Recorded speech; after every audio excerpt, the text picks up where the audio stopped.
Welcome to another episode of Lily High on Life, and we have a special guest today, Hanna Baum. And Hanna is originally from England. She's been broadcasting herself for many, many years and has broadcast from around the world with some really interesting stories. She came to Australia, she was married here, has 2 children, and Hanna, welcome to Lily High on Life. Wow, Lily, what an incredible introduction that is. Thank you so much. You actually beat me to it. I think I said to you before I wanted to interview you, but We'll do both. We'll do. Yeah. Thank you so much for being with us today. So Hanna, start off by telling us what it's like to live in Australia as compared to London, because you lived the first 30 years of your life in London, and so I'll tell you what it was. Yeah, what did you see as in the beginning as being the difference? Okay, so it was London to Sydney, but before London it was Scarborough in Yorkshire. And what was interesting about Scarborough in Yorkshire is we were the only Jewish family in this quite waspish environment. You know what that means, Yes. white Anglo-Saxon Protestant. I remember seeing my first coloured person, black person. I remember saying to Mum,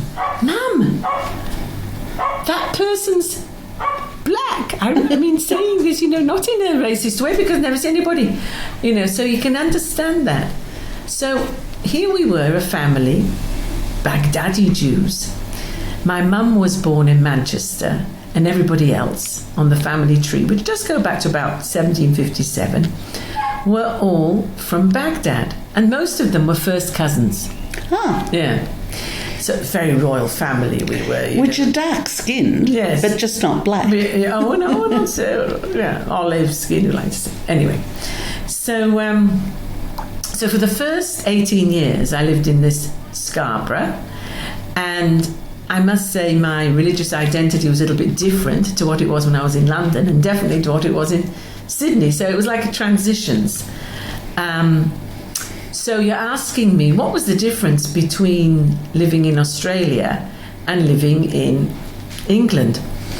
So you asked me about London. So I suppose the difference for me was that this was a breath of fresh air in Sydney. I did things that I'd always wanted to do. I'd always wanted to be a journalist. I'd always wanted to be a freelance journalist and also broadcast, and I hadn't done that up to now.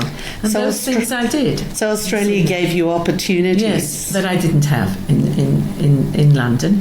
I had worked as a community worker there. I'd worked in research. I was just starting out in journalism, but I'd never really done the broadcasting. So that was the thing that really I did. The English as a second language and broadcasting. And was there a difference in the people in Australia and people in London? Definitely. People were so much more open and friendly, and I don't know, it just felt, as I said, it was like a breath of fresh air after coming from England. People in Yorkshire were a bit different from the people in London. The people in Yorkshire were more warmer people always used to say. Gumblas, we used to speak like this, and and we used to have Yorkshire pudding. My mum used to make. So we had a very interesting, eclectic menu. We would have kibba from my grandmother. Oh, I love kibba. Oh, love it. I made it for the first time, Lily, in years and years and years. I made it for Shabbos. So kibba is like Iraqi and Iranian. So I made kibba shwenda, which is beetroot with beetroot. Wow. So, and I must tell people that you are Jewish Orthodox now. You live an Orthodox life. You keep Shabbat and kosher and everything like that. But it was different for you growing up in London. Correct. You actually went to a Catholic school. Yeah, not London. It was Scarborough. Scarborough in Yorkshire. England. I'll say England instead of London, but that's what I meant. Yeah, but it was funny because here I was in a home where my grandmother was the influence in the home. She spoke only Arabic.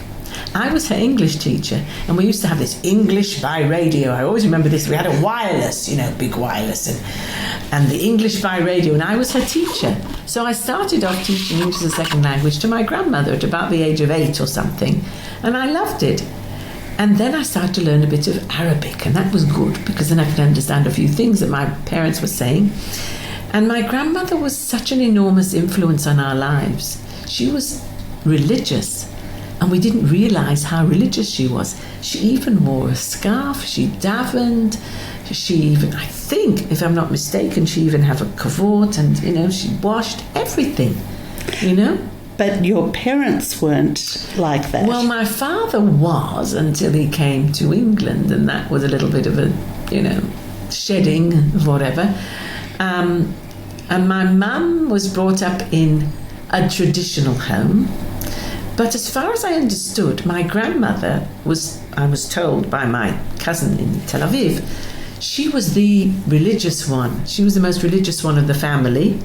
And we were fortunate enough to have her. And so that the religion was there, even though maybe it wasn't expressed, but it was there. So how did she feel about you going to a Catholic school? Oh my gosh, I don't know how she felt. Look, I think, quite frankly, Lily, can you imagine what this poor woman felt when Hanukkah was Hanukkah? We didn't celebrate Hanukkah, but we celebrated Christmas. And my father would go up the stairs. We had a very big Victorian house, 3 or 4 floors, and we had what was called a maid's room, Yes. Because my mother was working full-time, whatever. And in this maid's room, there was this Christmas tree. And the Christmas tree would come out every year, without fail. And my grandmother, Nani Simcha, as soon as the she would say, the apple of my eye, my son, what are you doing? It is a Christmas tree. And we used to put tinsel on it and I don't know what, and we even put mince pies out for Santa Claus, and we had a sock, oh my gosh. So I didn't know about Hanukkah, I didn't know about Purim, I didn't know about Shavuot, but I knew about Pesach, and I knew about Rosh Hashanah, and I knew about Yom Kippur. Yom Kippur was the day that my father was the one day he used to go to the cinema. There wasn't a shul. So he would be in the dark and he would be in the cinema. But he would close the shop. There was no shul? There was no shul. Really? There was a man called Mr. Shoeshine. He didn't shine shoes, but he was called Mr. Shoeshine. And he lived in Golders Green in Henley's Corner, and he bought these amusement arcade in Scarborough. It was a good business. He was only there in the summer, and they had a flat not far from there. I remember it was St. Nicholas Street, and he had a Jaguar car, I think, and he used to come up and down from London to Scarborough and whatever, and once or twice I used to come up and down with him. And on one occasion, I remember he came to our house. We had, as I said, this very big Victorian house with very high ceilings, and it reminds me a little bit of Ripon Lee with those 3 ceilings. And I remember once he said, Mr. Sulman, if you can get me a minion, I will get a shul. I will build a shul. A minion? There was my father and his brother and his son and his son. So there were 4 that we knew from the family. The rest had all assimilated. Maybe we could have got a minion, but Dad just said, I don't see how we And could what do about it. kashrut for your grandmother? Oh, so it wasn't exactly what I would call kashrut today, but I used to be the bearer of the kosher parcel, which used to come from Hull, which was the nearest, actually Leeds or Hull, but kind of a little bit not far from each other. But we used to get this parcel that used to come from Hull, and I used to have to collect it every Thursday, I think it was, from the bus station. Can you imagine what it was like on a hot summer's day to collect this parcel, which had been, there was no refrigeration or anything, so I'd collect the parcel, and that was for Nanny, and she had her own pots. Look, today we wouldn't say it was 100% kosher, but in those days it was pretty good, And so she kept what she could keep. And then you also tell a lovely story about how you learned more about your own religion. Yes. Because the people at the Catholic school wanted to learn about it. Yes. So my first thing into Christianity was, I remember I went to the Church of England school, and the vicar apparently told my father, I found out later from my mum, he said, Mr. Sulman, you don't need to send your children to church. You're Jewish after all. He said, no, but I don't want them to feel any different. Well, how could we feel any more different than that? So I did go into the church, and I always remember this. I'd never seen this person before, half naked and all this. And I remember they were saying, you have to kneel, and there was this cassock, and it was like this dirty pillow thing that you knelt on, yeah. And I remember them saying I was saying the Shema, and they were saying the Lord's Prayer. So that's one of my memories, right? I don't know how long I lasted there. I don't know. I have no idea. But all I know is I then went to the convent of the Ladies of Mary, and we had religious instruction.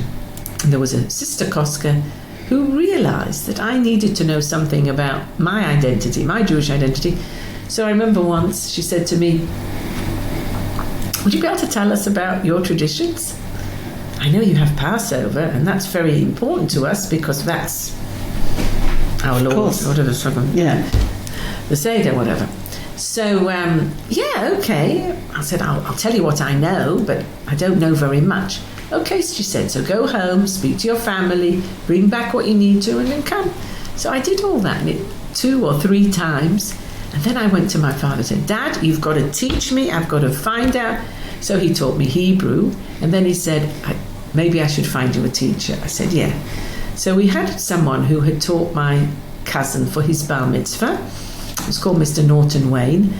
And I think he was a tailor in Bar Street in Scarborough. And every Sunday morning I would go there, and his wife would answer the door, and she had these bulbous eyes, I always remember, with tears coming down, not because she was tearful, but because she had these streaming eyes. And I remember I couldn't bear look at it.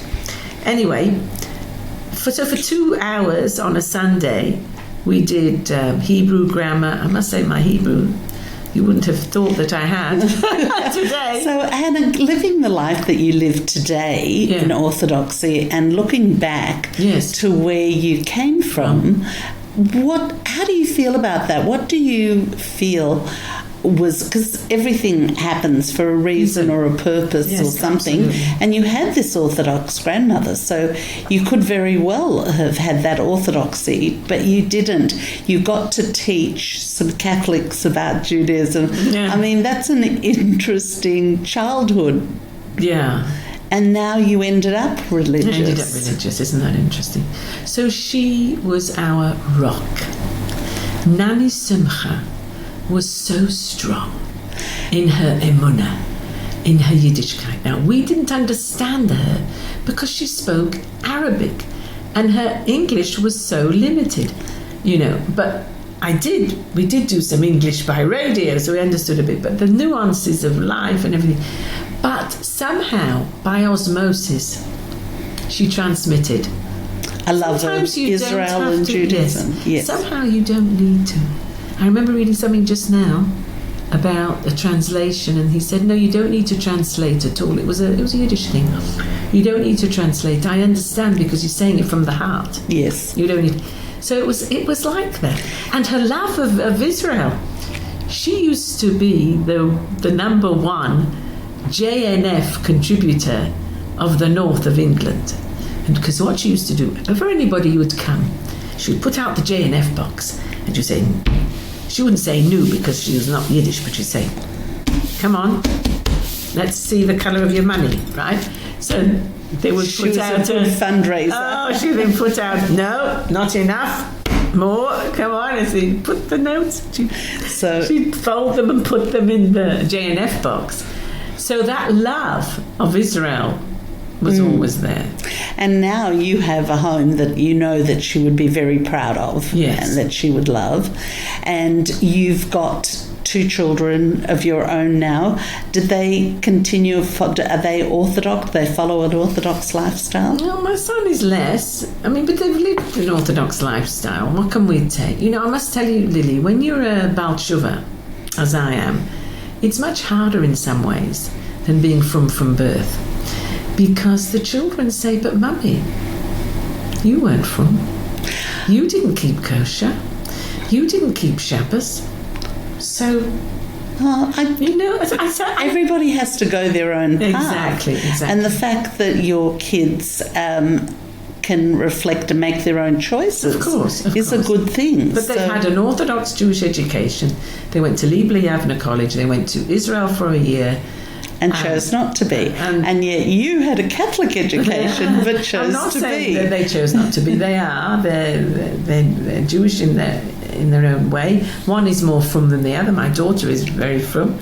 My son keeps what he keeps. I went to Beth Rivka Ladies College, and I don't keep anything. Okay. We were never religious, but we came from Russia. Yes. So I wanted to know, and I'm very connected to Israel, but you do what is right for you, and that's the beauty of being a human being with your own mind. You make your own choices and those things, but it's the experience that you make to get through life. And the nachas that you get from your children is just fantastic. To see my son now and his ethics and his morality, and he's just such a wonderful human being. And my daughter. Yeah. Absolutely. Now, you had an almost marriage, and I'll use almost marriage because that's sort of you phrase it that way. And this first experience of marriage saw you being in an abusive relationship with a Jewish man, with an Orthodox man as well? So-called Orthodox. Orthodox. He was, So he was Jewish, but what was it like to live through and survive that kind of relationship? Because there's a huge focus on it now. And tell me a little bit about what it was like then. I think the first thing, as you pointed out, is also you've got to trust in your intuition. My intuition said to me, this is wrong. And sometimes even today, I do something and I think, no, this is wrong, but I still continue to do it. How can I do that after all these years? So I think that's the first thing. Especially a woman's intuition. We have really got something.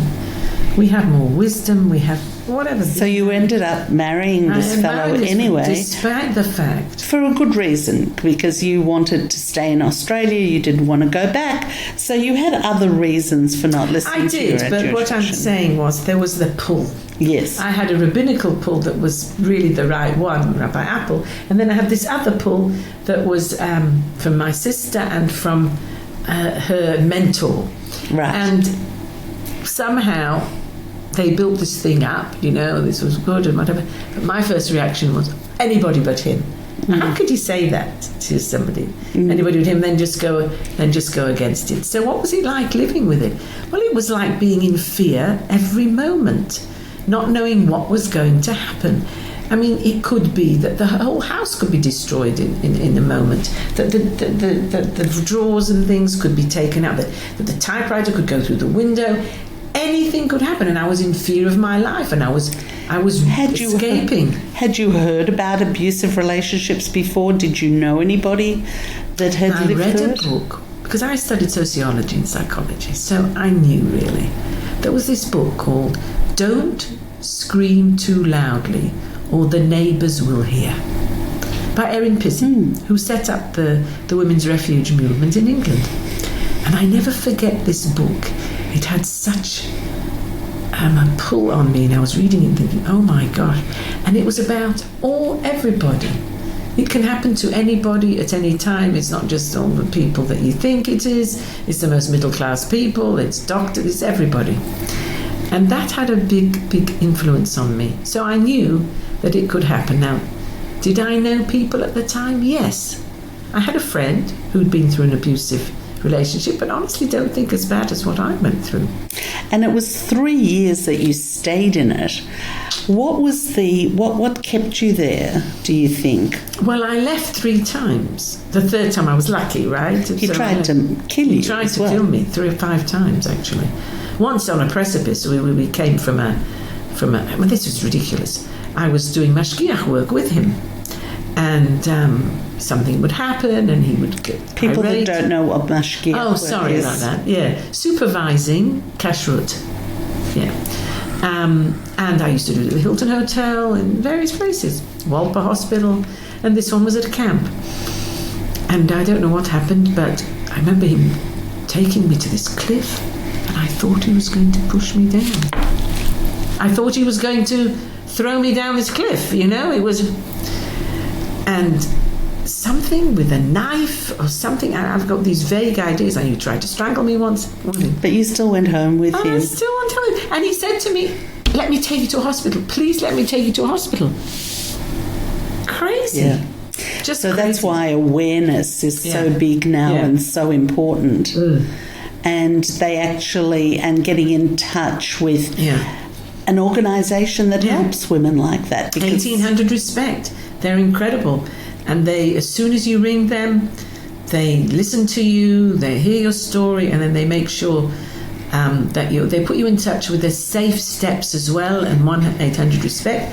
And between the two organisations, they help you to get out of that situation in the most safe way. And thank God there are so many more ways to get help now, and so many more organisations. And luckily you did manage to finally get out of all of that and found a man that you've been very, very happy with, from what I can see myself as well. Yes. Tell me the story about how you met this husband. Okay. So I was in Melbourne again, not for very long, for a week or so, staying with Reverend Groner, who I'd met in Sydney. And Rabbi Groner was away, and it was so lovely being with Reverend Groner. What a special woman she was. I was so privileged to have had her. I would stay up till 1, 2 in the morning. We would talk. Anyway, my friend Sippy Oliver, who I'd known since I'd arrived in Sydney, actually, she invited me for a Shabbos. So I went one Shabbos and said, please stay. So this was like... She knew about your previous experience. She knew everything. Yes, she knew. 2 or 3 weeks after I arrived, she said, I want you to stay. We're inviting people. So she invited people, her husband invited people, and we ended up with so many men, not many women. So I was kind of surrounded by these men. And at the end of the Shabbos, she said, now, Hannah, what do you think? Who did you like? Who did you fancy? I said, I think so-and-so. I spoke to him at the beginning of the evening. The beginning of the Shabbos meal. No, Hannah, he's not for you. He's not from enough for you, so forget him. Anybody else?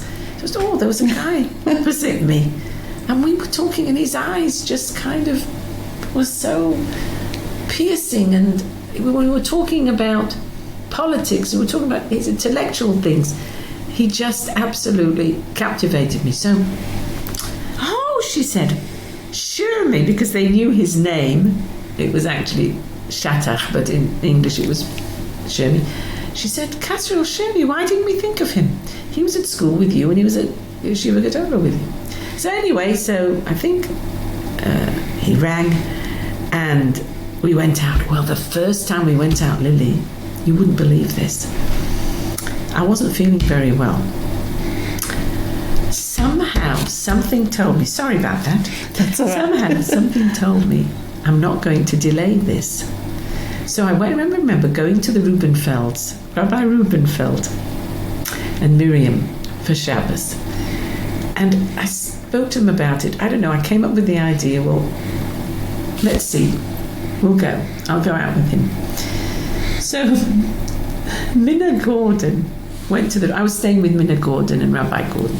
Minna came to the door and answered the door, and she said, would you be able to take Hanna to the doctor? That was my first date. He took me to the doctor. He did not come with me to the doctor. And then we went to the chemist. And after that, we went to Cafe Carlisle. And I remember eating this lasagna. And I started to feel sick. I said, Jeffrey, we better go home. So that was our first date. Then it was Melbourne Cup Day. We went to the Botanical Gardens. And that was really the first date.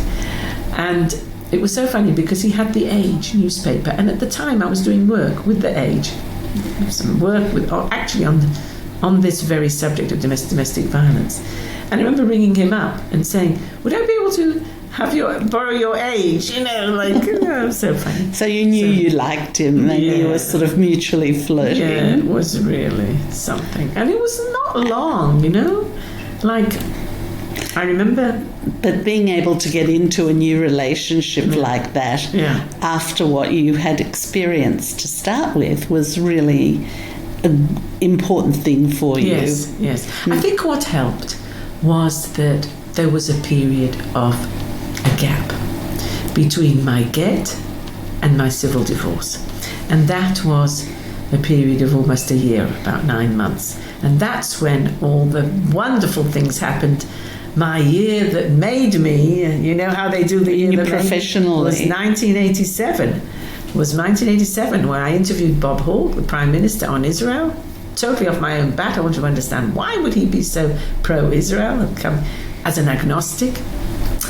And also being with the Israel Philharmonic Orchestra in many countries, including in Auschwitz. So having that distance. Talk a little bit about your broadcast career during that year. What was it?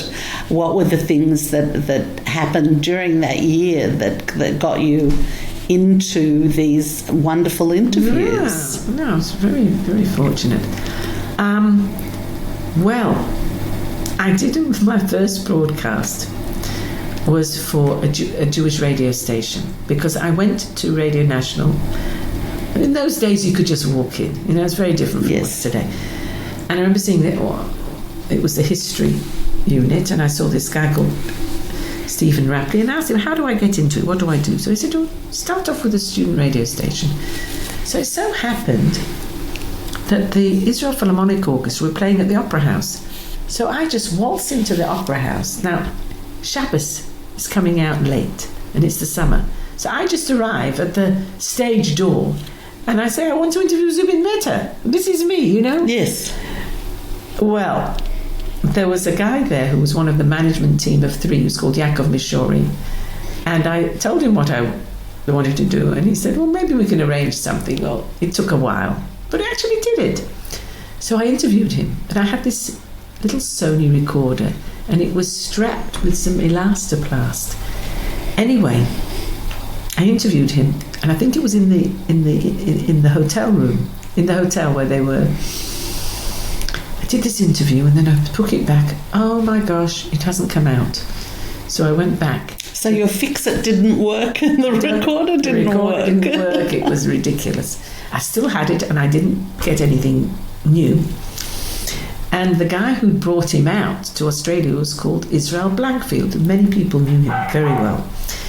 And so he managed to get Zubin Mehta to come back on a pretext to his home, and he didn't tell him why.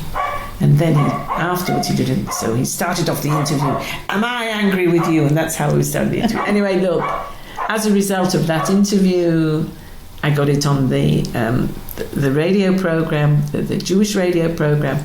And then one thing led to another, and I ended up in London. I interviewed Yitzhak Perlman. I went to Poland, accompanied them as a journalist, just independently. Had photos taken. I took a photographer with me. I had black and white photographs through Auschwitz just to see their faces, Lily. It was unbelievable.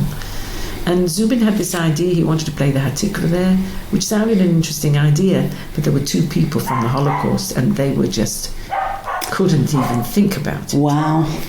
They were on Valium, they couldn't even, What a shame, because did he end up playing? No, they what just a shame. couldn't do it. It was just too much for them. Yes, but such triumph over evil. Yes, what a lovely idea. Yeah. What an amazing guy Zubin Mehta is. What an incredible guy. He said, this is my family. We're the most beautiful bunch of human beings. And they all absolutely loved him. And so then I went to Haifa and Tel Aviv with them. And what did you do with all of those interviews that you captured? Oh, okay. So they went on that program. What did I do with the rest of them?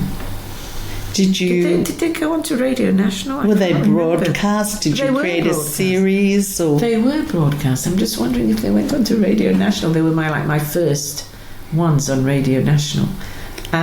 So Radio National came in. So 87, I came back, and I started broadcasting in 87, 88. And and went. And you really just pushed your way into wherever you wanted to go. I did, really. Which is a wonderful thing. But I found that the religious programs were so lovely. And I got to know a guy who was a priest, who was a Lebanese Orthodox priest called Stephen Godley. What a name for it's amazing. And he liked my work.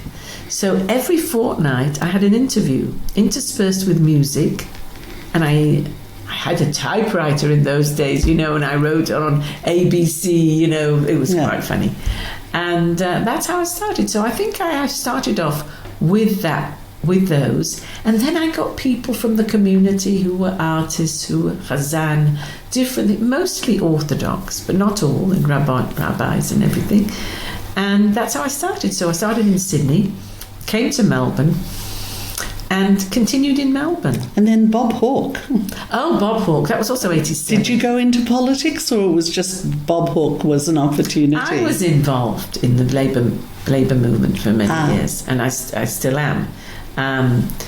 Yes, that's always been part of my whole being. I've never been a councillor or anything like that, but in our family, everybody voted Conservative, but we voted Labour. I voted Labour anyway.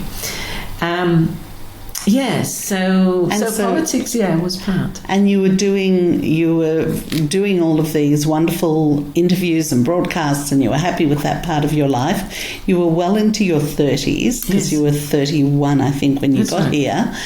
And then you decided you really needed to be married, or what was the impetus? Oh, for getting married. The visa was running out there. The visa was running out. So then you had the help of the wonderful Sippy Oliver, and you met your husband, and it was a completely different experience. So the 31 was when I got married, and the visa was running out. The second time was with Sippy, and I met Jeffrey, and it was short and sweet. I mean, 2 months we were engaged. Another 2 months we were married. And then you had 2 children. Yeah. And so it's been a wonderful, very different experience. But what I want to tell you about, though, is something else. Here we are with COVID. Here we are with mental health. And we have got a mental health programme on Ben Morley, haven't we? So it's all had an effect. Imagine if you go through these experiences. You go through an abusive relationship. What's the effect it has on a person? Now, I suffered from postnatal depression with my 2 children. Both of them? Yeah, perhaps because I was late. Perhaps because I had my 2 children late. I was 37 and 38. It wasn't so late. I was so proud because I did mention that. 2 natural childbirths, 28 hours and 26 hours with nothing. So I was really proud of that. But I did have these what do you call it? Postnatal. Thank you, postnatal depression. And that's also something else that Sippy has been very importantly has brought out, because so many people have suffered from it, and it's been one of those things that people haven't talked about. So I remember being very not ashamed of it, but I didn't want to admit it, that I had it. And then I had my first manic episode. My daughter was only a year old, and so that was the beginning of bipolar. So I've been through quite a bit. How long did you have bipolar before it was diagnosed? Interesting. I'm not sure. I think the catalyst was the abusive relationship. Well, I'd like to think that anyway. I do think so. It doesn't really matter. It doesn't matter. But then there was the postnatal depression, and then I had this one manic episode. Probably had 1 or 2 since then. What does it feel like to be in the midst of something like that? Are you aware that your behaviour is not normal, what your normal behaviour is by your standard, are you aware when you're going through it, or is it something that you can only see afterwards? I was aware that in some way I was out of control. I mean, you can imagine at midnight, leaving, going in the car, my husband not knowing where I was going. You know, I just had to somehow get out. And yes, so aware, but... And you had a 1-year-old child as well. Exactly. Well, she was okay. But where did the car go? Where did the car... I mean, I wasn't one of those people who could drive to places that I don't know where I'm going. I have to drive to places where I know I'm going. So where did I end up? End up at my in-laws' house at midnight. And I remember my father-in-law answering the door and just very, hello, how are you? Come in. You know, like... normal. You know, just calm me down. Would you like to speak to Jeffrey? Would you like to tell him you're here? You know, nothing. Sorry, you know, no, would you like to speak to Jeffrey and tell him you're here? You know, so of course. So it was just interesting. So that was that. Is it something that you still need to monitor in yourself? Bipolar is not easy. Are you on medication? Are you still on medication? Yes, I still am, and it's not easy. You have bipolar, and then there's depression, and then there's anxiety, you know, there's all these things, you know. And that's the big thing that's come out of COVID. Not come out of COVID, it was always there. Mental health was always there, but as you say, it wasn't talked about. People didn't want to admit it. And I think the fact that people are talking about it now is a really good thing, not only for the people going through it, but also for future generations. Yes. You see, Lily High on Life is all about change your attitude, change your life. That's right. Which is lovely, and it's easy to say. And I do believe that, and there are different skill sets that you can be trained in. But having said that, also I acknowledge that that medications also work for different things. But yes, Lily. But I've always been one who, as I said, with my childbirth, see how proud I am that I never had to take any medication. I never had to have any procedures or anything. So for me to take medication is a massive thing. You know? And now, when do you feel when you're going to have a bout, or when you feel something coming on? Can you actually feel it, or does it actually arrive? Good point. Am I aware of the triggers? I mean, I didn't bother to tell you this. I studied psychology. I did psychology and sociology. I did 7 years of psychoanalysis, Jungian psychoanalysis. It cost me a house. I remember paying, I remember what it was, for 7 years. So I should really know myself. And I should really, I shouldn't say should. It's not exactly. Shouldn't say should, right? I expect that I know myself. But having said that, I need the people in my life, which is my husband and my children, to give me a guide and say to me, Mummy, on a scale of 0 to 10, you're high, you're 7. Or Mum, on a scale of 0 to 10, you seem a bit low, maybe 4. And I used to get my kids to do this. And my husband still does it to a certain degree. Does that keep you off medication? No, still on it. Still on it. I wish I wasn't. I really wish I wasn't. No, well, there are, you can pick up habits across your lifetime. Yes. And some habits are helpful and others not so much. But also, It's about feeling good. What makes you feel better? Now, when you're feeling low, you don't feel better. You don't feel better. But if you ask yourself the question, or get into the habit of asking the question, what do I need to do to feel better? What do I need to do to feel better? And your mind will come up with something. So one of the things that I talk about is that when you're feeling high and when you're feeling good, then make a list of all the things that make you feel better, because you've got access to those things when you're feeling good. So make that list, have at least 10 things on that list. And when you feel you're not feeling that good, just find the list and choose one. It doesn't matter which one.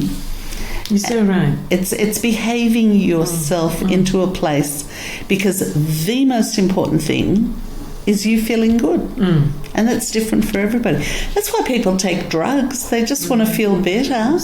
It's not that they're bad, evil people. So it's just finding things that are not illegal that make you feel good. And, you know, when you're working, it's one thing, and when you're not working, it's something else. You know, you've got the time, you know. So having been through what you've been through in your life, and there's a lot more that we haven't talked about, but ups and downs. I mean, when you were living, even as a child, you went through different experiences, and then your teenage years, and then coming to Australia, and with the first marriage and the second marriage and everything that. Looking back on it, what would you say that you have discovered about your, especially with the psychoanalysis that you did and the psychology, what do you think you really know about yourself today that is an insight into you? Well, I want to tell you that at 67, no, I'm actually 68 years old. I'm going to be 69 in a few days' time. I just can't believe it. A few weeks' time. No, it's a few days' time. My Hebrew birthday is very soon. Oh, okay. Okay. I'm surprised how little I understand myself, how little I know myself. I think I knew myself better at half my age than I do now. I mean, I don't know what to say to you, but this How is interesting. It's just unbelievable. Are there still things you want to do? All I have ever wanted to do, Lily, since I was 18 years old, when I first went to Israel, is to live in Israel. And I've been telling myself and everybody, and my husband and my children, that we're going to be there, and we should be there by now, but we're not. And I've been in this position before where I was living in England, and it was easy to go and live in Israel. For some reason I wasn't. I went for my first year placement, I went for my second year, and I'm still not there. All these years, all I have ever wanted to do, as I've told myself, is to live in Israel, because to me, Israel is the only place for us. We are so, so blessed to have Israel. After 2,000 years, how can we not be there? How can we still remain here? The miracles. Israel is the biggest miracle in the world. Yes. And we are still here, living our lives here. And if the pandemic hasn't done anything, it should have made me and everybody who's had this dream to just forget everything and just go there. But somehow I still have all my possessions. I still have all this clutter. Yes. And I just find it hard to get rid of it. It's not that it's any good. I just find it really hard to get rid of anything. Is your husband open to moving to Israel? He was up to a certain degree, and now I'm not so sure. But we need to be there. Yeah, It's a mental thing, you know. It's like one thing at a time. Yeah. And you start to get rid of one box at a time. And that's right. We're starting. So what was your question? Because it was such a good question. I don't think I was just asking you because of that you did this course in psychology and you did all of this therapy, and you've had ups and downs in your life that have been at extremes, and now that you are in your late 60s, which is young, it's not old today at all. I feel I'm close to your age and I feel 15 a lot of the time. Yes, exactly. And I have a niece that tells me off. She goes, you're acting like a child. And I'm like, well, why aren't you? I really, you know, and so you're as old as you feel. So reflecting back on everything, let me ask it a different way. Is there anything you would have changed or done differently? Just keeping in mind we've got about 2 minutes left. Yes, I would not have married the guy I married. I would have listened to Rabbi Apple and gone to New Zealand, as he told me to do. I think one of the things that I have learned is how important it is when you ask advice to listen to people. And I think so often I've done that and I haven't listened to people. I've gone my own way. And the other thing is intuition. We do have intuition, and listen to your intuition. What your intuition says, you do, especially as a woman. And there's just so much I want to. That's so important, to listen to your intuition and do what you want to do. Do what makes you feel good. That's a nice way to wrap it all up, because that's what Lily High on Life's all about. It's do the things that make you feel good.